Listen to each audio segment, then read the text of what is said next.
자, 오늘도 등산은 제가 갈 수가 없죠. 등산 갈 수가 없고,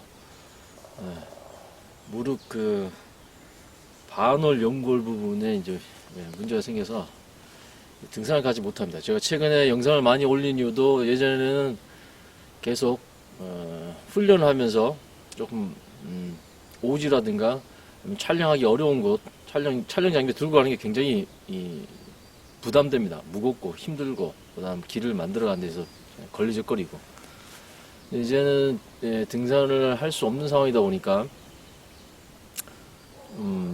안전한 지역에서 야영장에서 또 큰 위험 요소가 없는 지역에서 이렇게 영상을 지금 정리를 해가고 있는 겁니다. 시간을 좀 내서 어차피 야외에서 이렇게 꾸준하게 제가 어떤 테스트를 하고 어떤 제품에 대한 어떤 분석 같은 것들 하면서 그때 생각날 때마다 이렇게 데이터를 남겨야 되겠다. 물론 이게 제가 말씀드린 게 정답은 아닙니다만 그래도 제가 이때까지 겪어왔던 시행착오들을 바탕으로 해서 또 실제 우리나라 환경에서 적용해보고 그렇게 해서 피드백을 직접적으로 제가 받고 또 시도하고 한 결과의 한 부분이다 보니까 여분이 충분히 참고는 할 만할 것 같다. 그 다음 제가 이렇게 한번 정리를 해놓게 되면 이걸 보는 어떤 교육기관이라든가 관련된 분들이 더 업그레이드해서 조금 더 나은 매뉴얼 또는 좀 더 나은 어떤 교육 사례 그런 어떤 지식적인 부분에서 데이터 축적을 하지 않겠나 이런 어떤 생각을 가지고 지금 이런 영상들 만들어서 올리고 있는 중입니다. 오늘은 어떤 얘기를 해볼 거냐면 국립등산학교 아시죠? 제가 국립등산학교 처음 만들어졌을 때 그때 이제 캠핑 교육이나 안전교육 그 부분에서 제가 강사분들과 그다음 이제 교육생들한테 그런 관련된 분야를 교육을 했었습니다. 속초였어요, 속초였어요. 국립입니다. 그리고 이게 산림청에 있어요. 한국 트레킹 지원센터, 한국 트레킹 지원센터에 이제 국립등산학교가 있습니다. 뭐냐면 말 그대로 국가에서 운영하는 우리나라 안전산행, 안전등산을 위해 만든 전문 교육기관이에요. 여기에서 어떤 영상을 찍어서 지금 올렸냐면 선자령에서 부부가 동사한 사례가 있습니다. 그걸 바탕으로 해서 산행을 할 때 최소한 이런 장비는 좀 갖추는 것이 좋겠다. 이런 내용을 영상으로 만들어서 지금 홍보를 계속 해오고 있습니다. 이건 제가 예전에 국립등산학교에서 산행 리더 교육할 때, 산행 리더 안전교육할 때 제가 교육했던 부분과 일맥상통한 부분이에요. 어떤 부분이냐면 산행 과정 중에도 갑작스럽게 누구나 조난을 당할 수 있고 그런 악천후를 만났을 때 스스로를 지키기 위해서 최소한의 생존 장비, 생존 기술 그런 것들로 극복할 필요가 있다. 대표적인 게 뭡니까? 치원 유지를 위해서 화기를 사용하는 거거든요. 그래서 그때 당시에도 산림청에서 운영하는 국립등산학교는 하지만 한국의 등산 중에 발생하는 조난사고 대비 생존용품은 제가 파이어스틸 요거를 사용하겠다 그랬어요. 실제 제가 산을 많이 다녀보고 하다 보니까 화기 사용을 완벽하게 통제하는 것보다는 적절한 화기가 필요할 때 화기를 사용해서 위기를 극복하는 것이 더 안전산행, 안전등산에 필요하다 이렇게 생각을 해서 등산학교, 국립등산학교의 교육 중에 산행 리더 과정이 있었습니다. 그러니까 산행의 리더의 역할을 하시는 분들 그런 분들한테 안전교육 프로그램에 제가 뭘 집어넣었냐면 악천후에서 체온유지법 그 중에 이제 파이어스틸을 이용해서 불 피워내는 방법을 제가 교육을 했었습니다. 그런데 국립등산학교에서 이번에는 좀 더 발전된 개념으로 이 선자령의 부부가 동사한 사례를 바탕으로 해서 동계에서 발생될 수 있는 악천후, 특히 이제 등산 중에 발생할 수 있는 그런 악천후에 대비하고 그다음 극복할 수 있는 방법으로 화기 사용하는 방법, 올바르게 화기를 사용하는 방법을 영상으로 만들어서 지금 홍보를 계속 하고 있어요. 자, 그러면 국립등산학교, 즉 결과적으로 이제 산림청이죠. 그럼 산림청에서는 화기 사용을 허용하는 건가? 그렇게 오해하시면 안 됩니다. 산림청에서 화기 사용을 허용하는 게 아니고 화기를 사용할 수 있는 상황을 특정해 준 겁니다. 이럴 때는 화기를 사용해도 좋다라고 특정해서 그 상황을 딱 찍어준 거지, 아무 상황이라든가 일반 등산할 때 함부로 화기를 갖고 와서 뭐 산에서 뭘 해먹거나 정상에서 뭐 라면을 끓여 먹는다거나 담배를 함부로 피운다거나 아니면 뭐 거기에서 뭐 불장난을 한다거나 그런 것들을 허용한 게 아닙니다. 이해되시죠? 화기 사용한 것은 지금도 법적으로 명백하게 불법이고요. 거기에 대한 반드 책임을 묻습니다. 하지만 우리가 등산 인구가 많아짐에 따라서 예기치 않은 그런 조난사고 또는 어떤 그 악천후에 노출된 사고에서 화기 사용보다 더 중요한 게 뭡니까? 화기 사용하지 말라는 건 단순한 법보다 더 중요한 게 뭐냐면 사람의 생명이죠. 그 사람의 생명을 지키는데 필요한 어떤 수단으로서 화기 사용은 이렇게 사용하면 좋겠다는 표본을 제시해 준 겁니다. 매년 그런 저체온증 또는 동사사고가 발생할 때 초기 대응만 잘하면 분명히 살 수 있었기 때문에 그런 부분에선 알아둘 필요가 있는 기술인 거고, 그런 부분에서는 명백하게 어떤 상황에서 사용해야 되는지만 잘만 교육을 시켜놓고 훈련만 시킨다면 바로 그런 분들 통해서 뭐요? 다른 사람을 살릴 수 있고 본인의 생명을 구할 수 있기 때문에 그게 의미 있는 순환을 생각해서 그것이 이제 보고가 되고 허락이 된 거죠. 어떤 상황이 발생할지 모르기 때문에 그때 그 사용 리더가 어떤 판단을 하고 어떤 행동에 따라서 피해 규모가 달라질 수 있기 때문에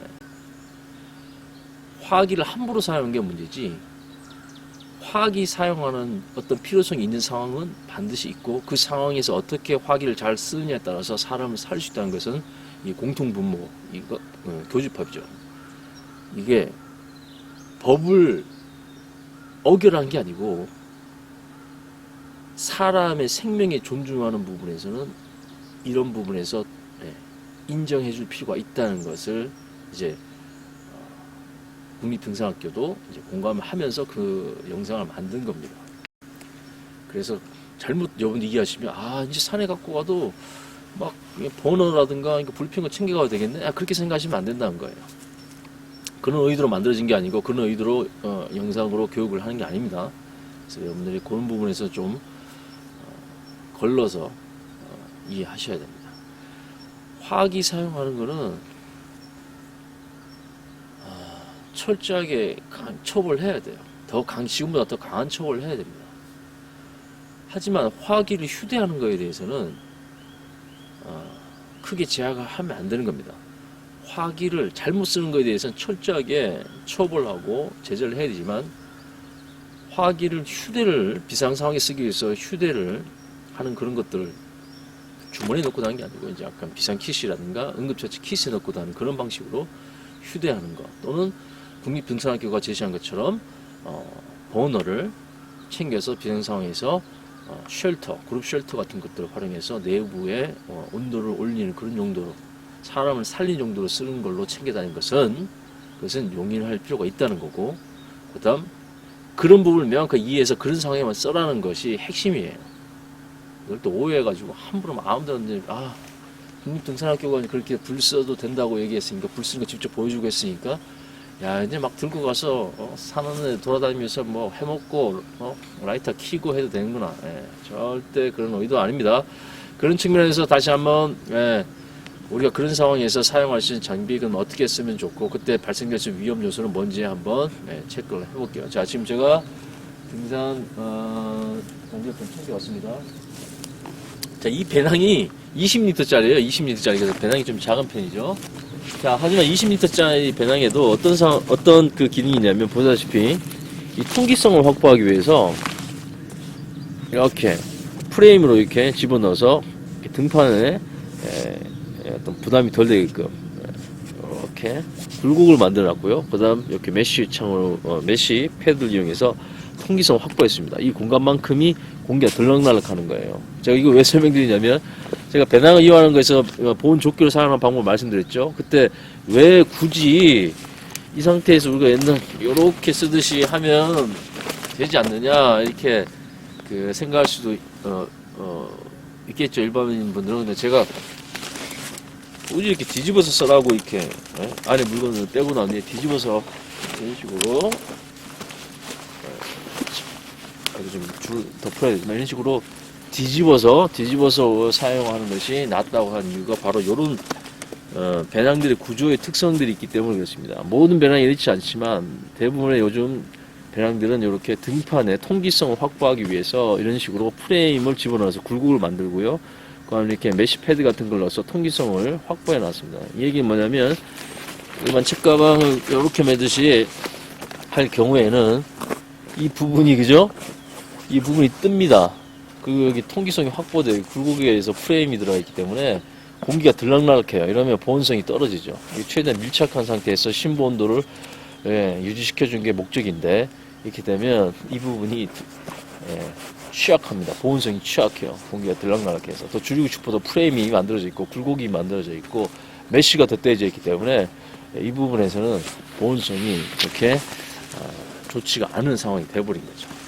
그래서 작은 배낭이든 큰 배낭이든 어떤 경우는 지금 보시는 것 같이 이런 구조가 되어 있기 때문에 이게 보온 좋게 썼을 때는 앞쪽으로 이런 식으로 매는 것이 좀 불리합니다. 그래서 공통적으로 앞쪽 부분은 대부분 어떻습니까? 나일론이 2중, 3중으로 이렇게 덧대져 있고 쿠션 역할도 해주죠. 그래서 이 부분이 안에 짐을 다 뺐을 경우에 이렇게 해서 몸쪽으로 하게 되고 이걸 거꾸로 뒤집어서 이렇게 매게 되면 밀착도가 높아집니다. 그러면 힙벨트 또는 아니면 뭐 웨이스트 벨트 허리끈으로 한번 잡아주게 되면 더 밀착도를 높이고 보온성과 활동성을 확보할 수 있죠. 그렇기 때문에 이렇게 뒤집어서 하는 겁니다. 이렇게 했을 경우에는 배낭이 크든 작든 여기에 등판 부분에 공간이 있고 어떤 경우 프레임을 넣어서 밀착도를 떨어뜨리는 그런 구조를 가지고 있기 때문에 뒤집어서 쓰라는 거죠. 바로 이 제품이 있습니다. 이 제품. 자, 이 제품은 바로 그룹 쉘터예요. 이전에 제가 그 폭우가 내렸을 때 국내 브랜드의 그룹 쉘터를 한번 테스트를 해본 적이 있습니다.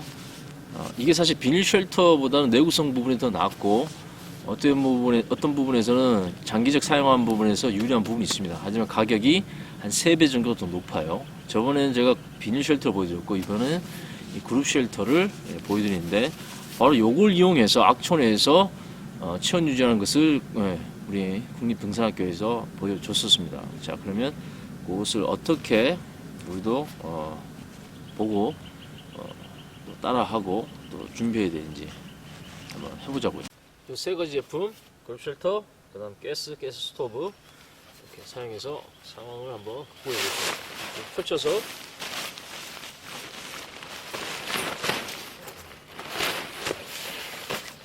쓰는 거죠.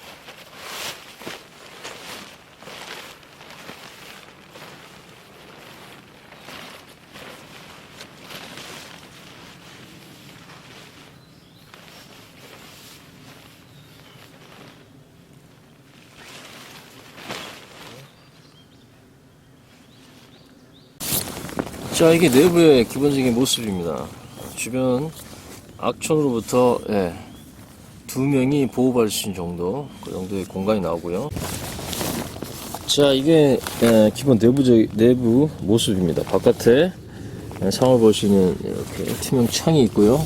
다음 머리 부분에 이렇게 공간을 확보할 수 있게끔 스틱을 꽂는 홀이 있습니다. 구멍이 이렇게 2명이 이렇게 마주 앉을 수 있는 바닥에 한기 스킬 차단할 수 있는 이렇게 스커트 개념으로 안쪽으로 방석 매트로 사용할 수 있는 공간이 이렇게 천이 있고요. 그 다음 이 상태에서 구조되고 올 때까지 바로 이 가스 스토브를 이용해서 내부에 공기를 데우는 그런 방법을 이제 국립 등산학교에서 보여줬었죠. 자, 그렇게 저도 한번 이 그룹 쉘터 안에서 체온 유지를 한번 해보겠습니다. 자, 이렇게 제품 자체에도 방석 개념으로 한기 스키 차단할 수 있는 그런 매트 역할을 할 수 있는 공간이 있긴 하지만 제가 말씀드렸죠. 실제 이제 악천후에서 그냥 여기 그냥 앉게 되면 체온 손실이 많이 발생합니다. 그래서 이번 전에 보였던 배낭 사용법을 이용해서 이번에는 등판이 위쪽으로 가 있고요. 그다음 기본 생활 방수가 되는, 그다음 몇 겹이 이렇게 중접되어 있는 배낭의 바깥쪽은 아래쪽으로 하면 매트 효과가 더 좋아지고 쿠션 효과를 확보할 수 있다고 했죠. 그래서 이렇게 이거를 배낭을 매트로 사용하고 그 위에 앉아주는 게 좋습니다. 걷을 때도 훨씬 더 체온 손실을 막으면서 이렇게 될 수 있겠죠. 이렇게. 자, 그 다음 내부의 공기를 더하기 위해서 이런 가스 스토브를 사용할 것을 권장하고 그 다음 시범을 보였었는데, 저도 그렇게 한번 내부에서 가스 스토브를 이용해서 공기를 한번 데워보도록 하겠습니다. 생명을 위해, 생명을 살리기 위해서 저체온증을 예방하기 위해서 이런 방법을 쓰긴 하는데, 보시다시피 내부가 밀폐된 공간이기 때문에 어떤 문제가 발생합니까? 여기서 연소를 시킬 경우에 자칫하면 우리가 우려하는 겨울 캠핑에 난로를 사용했을 때 발생하는 일산화탄소 중독의 위험이 여기에도 분명히 발생할 수 있습니다. 그걸 굉장히 좀 주의를 하면서 이걸 사용해야 됩니다.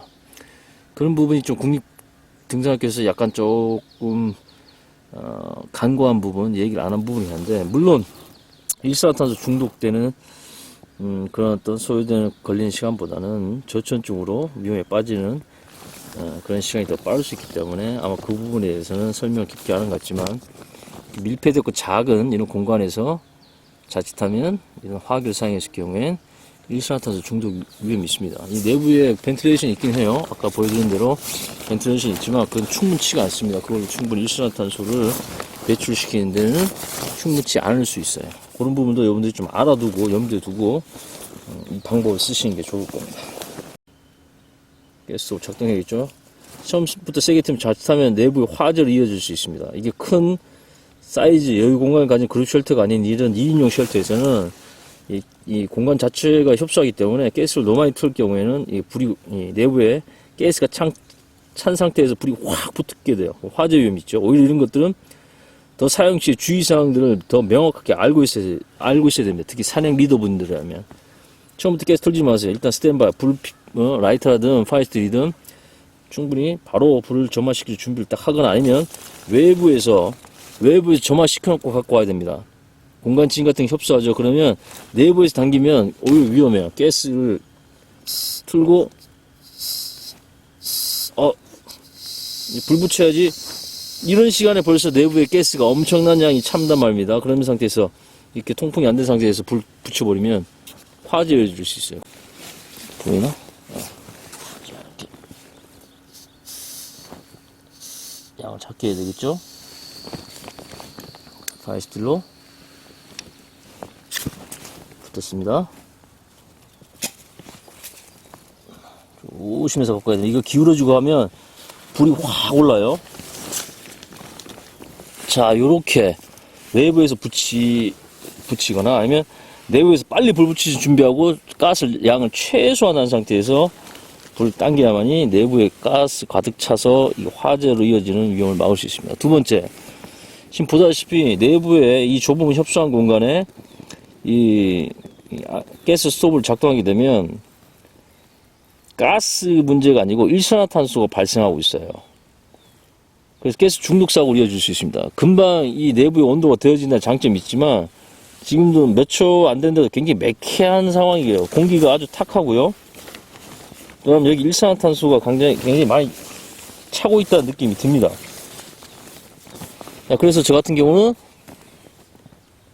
요거 지금 일산화탄소 경보기를 지금 갖고 왔는데, 두 가지 위험이 있죠. 자칫했다가는 내부의 화재로 이어질 수 있고요. 두 번째, 일산화탄소 중독으로 이어질 수 있기 때문에 점화할 때도 주의가 필요하고, 두 번째, 점화 후에 내부에 이 가스스토브를 작동하고 난 후에 이 환기를 계속 시켜주지 않으면 자칫하면 저체온증에는 살아남지만 일산화탄소 중독으로 죽을 수 있다는 거예요.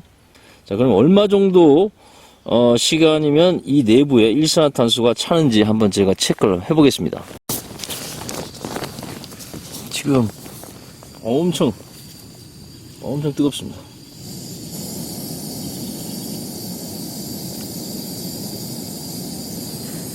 자, 안전사고 예방을 위해서 일단 삼각대를 안에 집어넣은 상태에서요, 스토브를 켜고 옆에 일산화탄소 경보기를 좀 뒀습니다. 여기 보세요. 이렇게 사람이 들어있는 상황처럼 유사하게 만들어 놓고요. 이 상태에서 얼마 정도 시간이 지났을 때 일산화탄소 경보기가 작동하는지 한번 체크를 해보자고요. 자, 스톱워치를 작동시켰고요. 내부에는 가스스토브를 작동시킨 상태에서 화력은 가장 작게 했습니다. 가장 작은 화력 상태에서 보다시피 일산화탄소 경보기를 옆에 지금 둔 상태로 지켜보겠습니다. 1시간 정도가 경과됐어요. 네, 1시간 정도 경과됐습니다. 1시간 경과됐음에도 불구하고 경보기는 울리지 않았습니다. 생각보다 좁은 밀폐된 공간에서 최저 불꽃으로 1시간 정도를 사용했을 때, 내부는 지금 장난 아닙니다. 엄청 뜨겁습니다.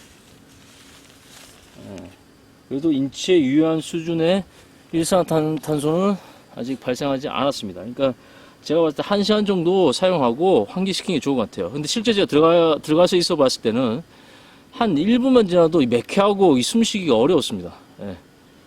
하지만 지금 이 경보기 자체의 어떤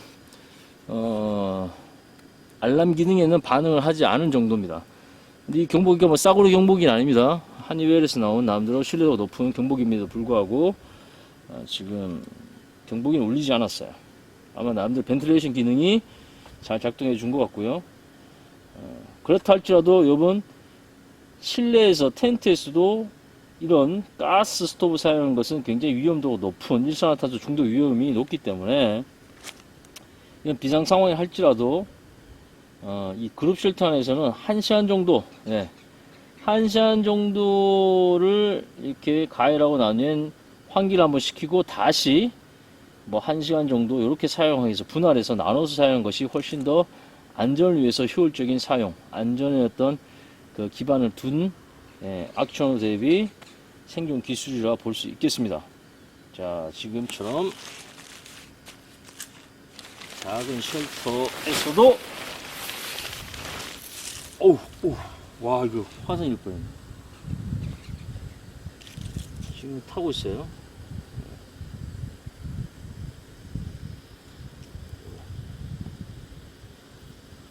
그죠? 자, 1시간 정도는 사용하더라도 일산화탄소 중독 위험은 없다. 하지만 제가 봤을 때 1시간 단위로는 환기를 시켜주고 다시 재사용하는 것이 훨씬 안전적인 측면에서는 나을 것 같다. 그렇게 제안 드리고 싶습니다.